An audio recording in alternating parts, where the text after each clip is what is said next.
Dear friends, Sir Handel has been helping on the Talyllyn Railway at Tywyn in Wales. You could write a book about it, he said when I went to see him. Sir Handel was conceited before he went. Whatever would happen, I thought, if he had a book all to himself.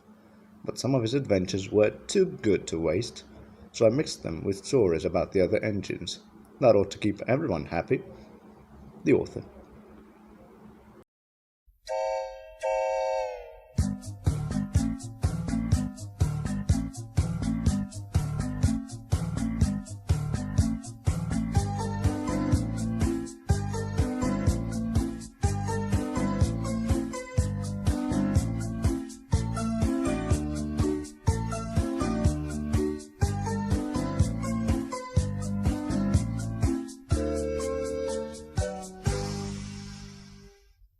These next stories are taken from the book Great Little Engines by Christopher Awdry, and the first one is called Patience is a Virtue. The thin controller held a letter in his hand. 6 little engines watched him anxiously. "Do you remember Talyllyn, your twin?" he asked Skarloey. "He is ill, so his controller is short of an engine. Now, I can't spare anyone until Duke is mended, but I want to suggest to him that one of us—" "Oh, sir, please, sir!" cried the engines excitedly. The thin controller held his ears. "You can't all go," he laughed.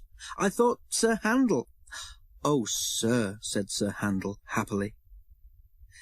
A few days later, Duke was taken to the works. Sir Handel's excitement grew. "I hope he comes back quickly," he said to anyone who would listen.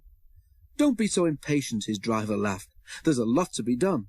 Your repairs took a long time, remember, and Duke is older than you." The weeks passed, and still Duke didn't come back. Sir Handel became more and more impatient. One day he was waiting at the bottom station when Gordon arrived. "I've been invited to Wales," Sir Handel told him importantly, "but I can't be spared until Duke is mended." "Quite right," said Gordon. "It's a great responsibility being indispensable." "Gordon says I'm, insensible," Sir Handel boasted to the others. They were amused, but not impressed.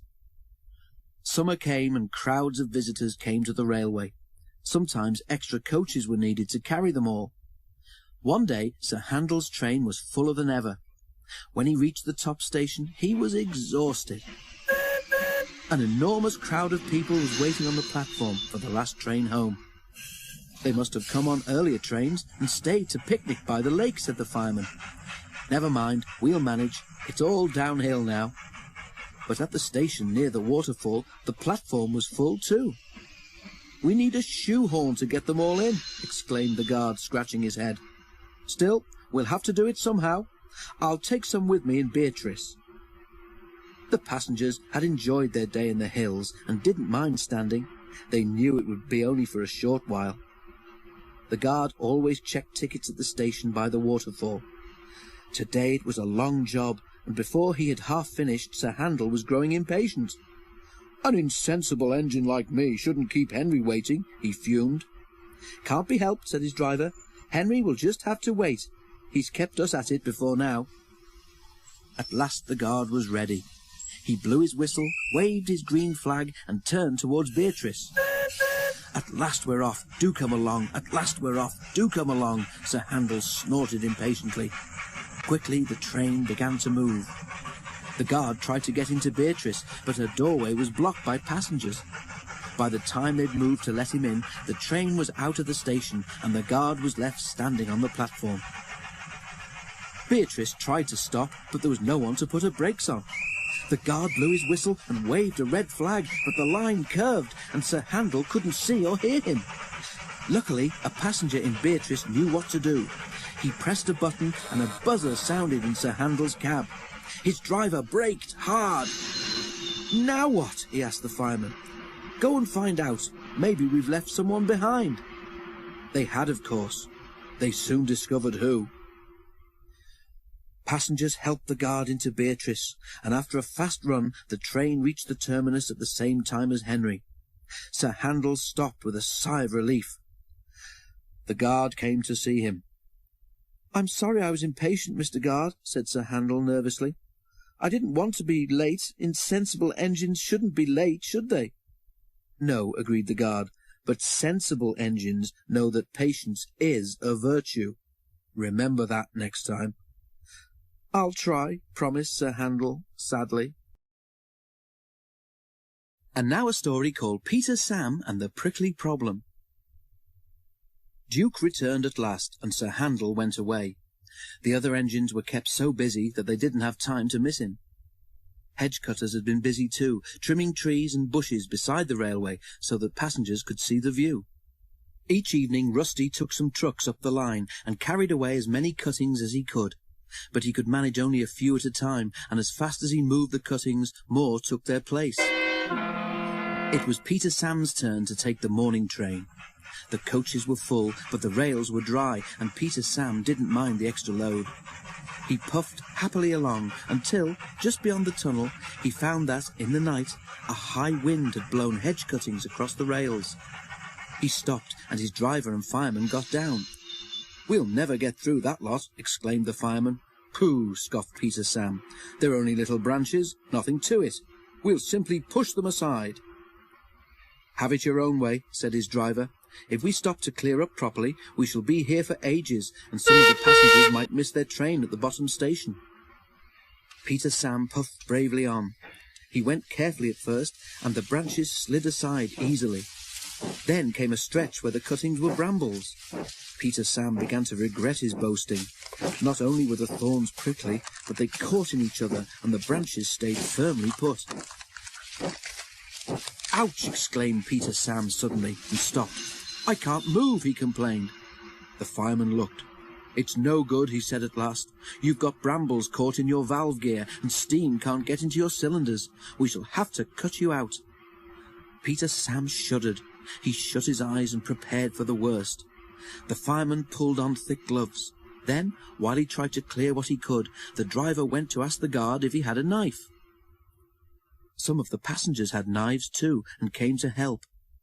But even then the job took longer than expected, and by the time Peter Sam was free, there was no hope of getting the passengers round the lake and back before James's train left. Peter Sam's driver apologized to the passengers, but they said they didn't mind. "We enjoyed the adventure," they laughed.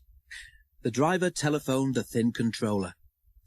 On the way home, they passed Rusty, pulling a long train of trucks. Rusty worked hard, and by afternoon the line was clear for trains to run normally.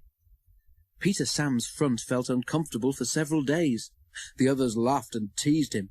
"Take a snowplow next time," they suggested, and they kept asking if he had a sharp knife in his cab. At last Scarloy told them to stop. "I really can't think what all the fuss is for," remarked Duncan innocently. "They were only little branches after all. Nothing to get prickly about, surely." The next story is called Pop Special. During the summer, a party of scouts set up tents in a field beside the line. They bustled about arranging things, but were never too busy to wave to the engines as they passed. "They've come for their annual camp," exclaimed Duncan's driver. "It's a sort of holiday for them. Their leader has been to see Mr. Hugh, and he says that the boys can work on the railway for us." "Sounds a funny sort of holiday to me," said Duncan doubtfully.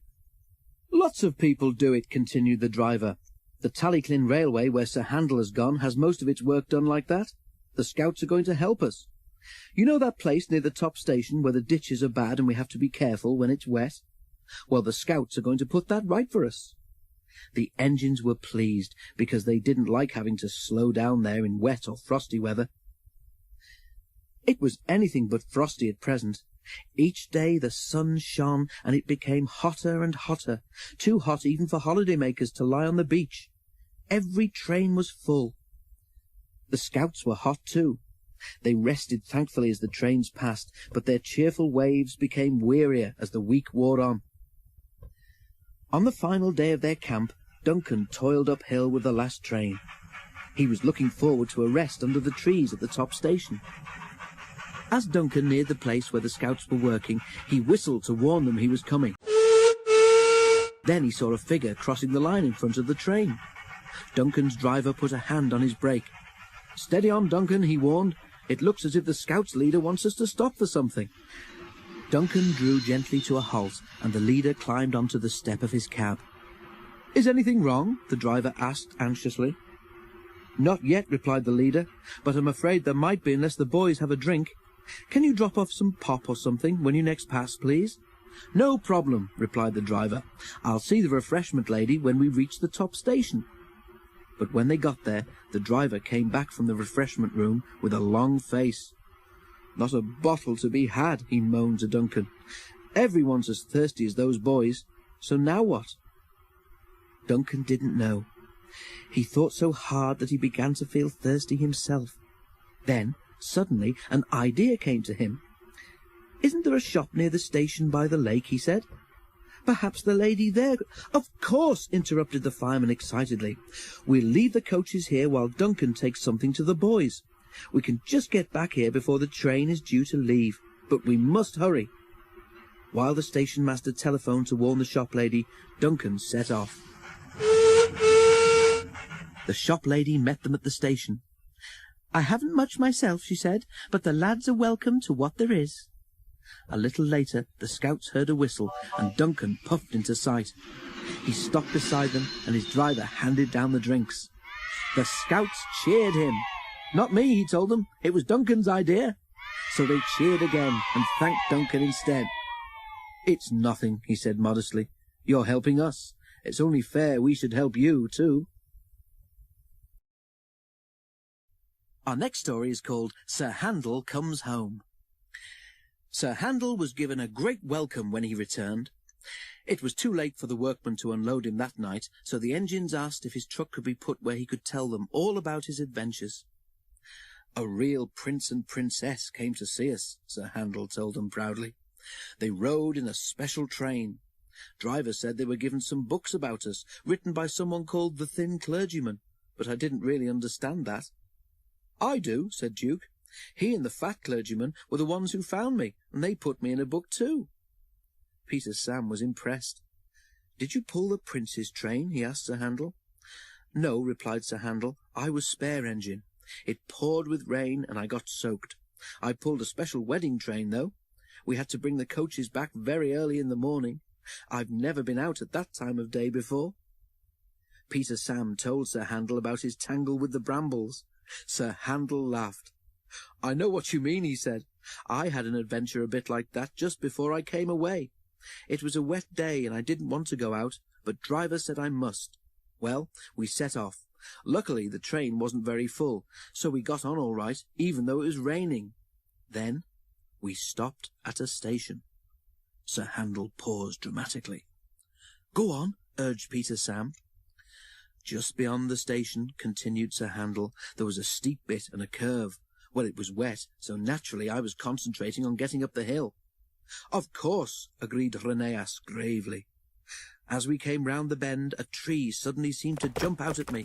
I tried to stop, of course, but my wheels slipped on the wet rails, and I ran smack into the tree. It hurt, I can tell you." "It must have done," agreed Duke, and there were sympathetic murmurs from the others.